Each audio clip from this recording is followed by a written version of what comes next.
gente, tudo bem? Mais uma aula de português e hoje o nosso assunto é sobre presente histórico. O que é isso?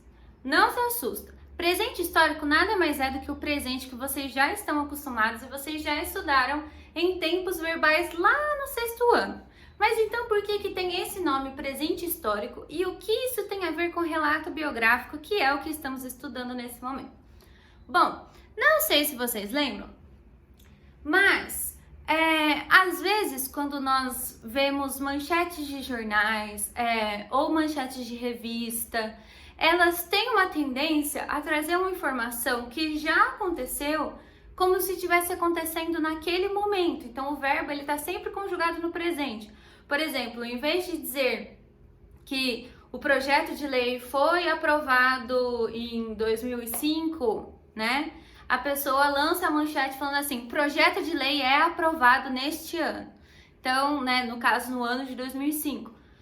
Então, o presente histórico, ele tem essa tendência de trazer essa notícia para mais perto do leitor, como se a pessoa que escreveu, ela estivesse vivenciando aquilo naquele momento. E por que isso é importante num relato biográfico? Quando nós estudamos um relato biográfico, nós precisamos sentir, então, essa conexão com a história. Por quê? Uma biografia nem sempre ela costuma chamar atenção, a não ser que seja de uma pessoa extremamente famosa. Se não é, ela precisa de alguma forma entreter o leitor para que ela possa obter sucesso. Então, uma forma que os autores de biografias e de relatos biográficos encontraram de fazer isso foi trazer essa história para um presente, como se eles mesmos tivessem vivenciado aquela história. Por exemplo, então vamos pegar essa manchete de jornal. Pedidos de aposentadoria de servidores crescem 50%. Qual é o verbo dessa manchete? Crescem. Por que então eles usam a expressão crescem? Se provavelmente é algo que já vai acontecendo ou há mais de um mês, ou há mais de uma semana, enfim, de um tempo que já passou. Porque ele tem essa necessidade de trazer informação como se ela estivesse acontecendo naquele momento, que é para chamar a atenção do leitor e para que ele consiga então criar uma conexão com esse tipo de matéria e com esse tipo de história. Tempo, então, na biografia, ela, como eu já disse para vocês em algumas aulas anteriores, ela predomina, né, o passado, os pretéritos, seja o perfeito, mais que perfeito, mas também tem muito uso do presente histórico. Então, o que a gente precisa entender é por que chamar de presente histórico?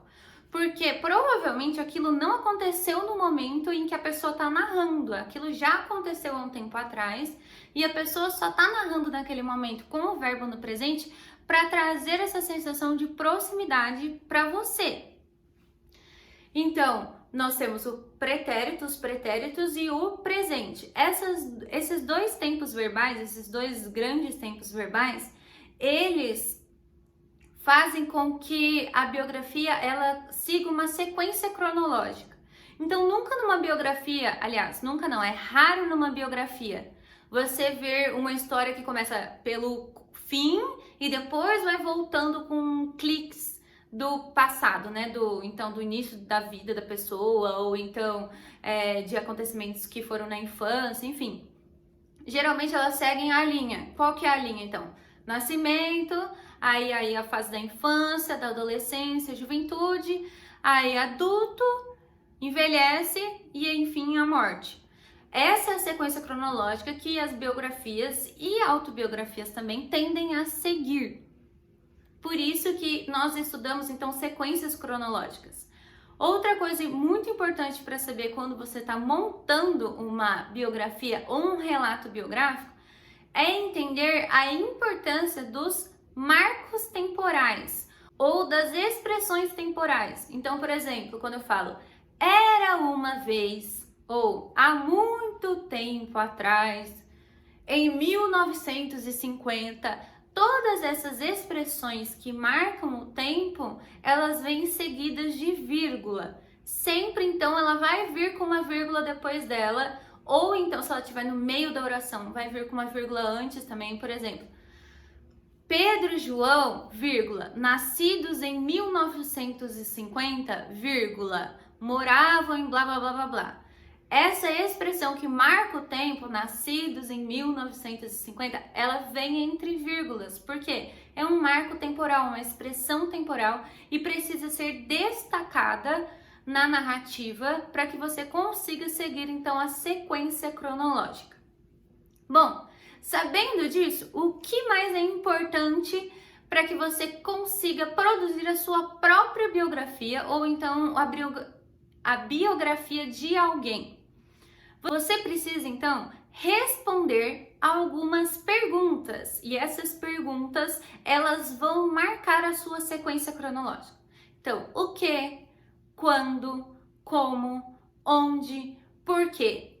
Essas perguntas são muito importantes para que você consiga fazer um relato biográfico que contenha todas as informações necessárias. Lá na página 92 do livro de vocês, vocês vão ver um exercício que fala justamente sobre isso.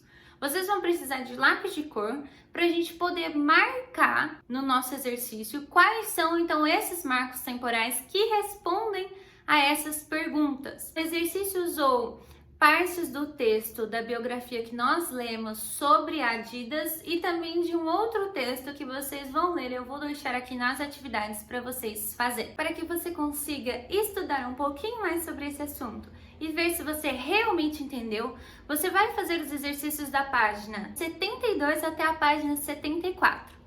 Eu vou deixar no nosso mural uma atividade para você conseguir colocar as respostas dessas páginas e aí nós corrigimos na próxima aula. Bom, na próxima aula nós vamos corrigir então esses exercícios e vamos tirar qualquer outra dúvida que vocês tenham. Até lá!